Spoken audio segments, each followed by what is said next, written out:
Doctors do all sorts of queer things that would make men like you and me feel creepy, and those are just the things that don't seem probable, nor logical, nor sensible to us.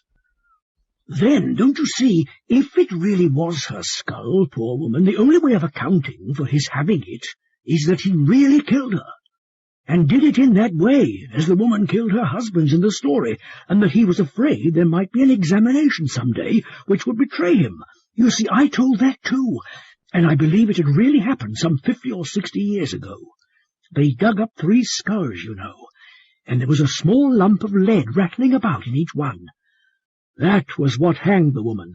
Luke remembered that, I'm sure. I don't want to know what he did when he thought of it. My taste never ran in the direction of horrors, and I don't fancy you care for them either, do you? No.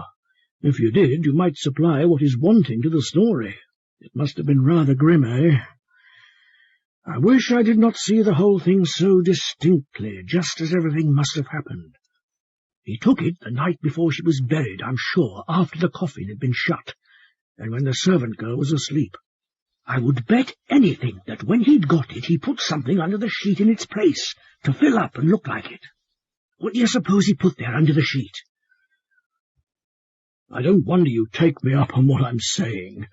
First I tell you that I don't want to know what happened, and that I hate to think about horrors, and then I describe the whole thing to you as if I'd seen it.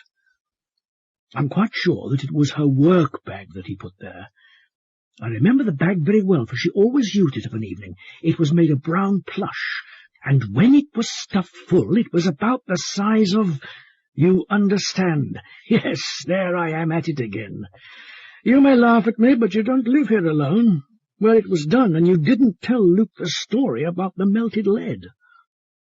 I'm not nervous, I tell you, but sometimes I begin to feel that I understand why some people are. And I dwell on all this when I'm alone, and I dream of it. And when that thing screams— Well, frankly, I don't like the noise any more than you do, though I should be used to it by this time.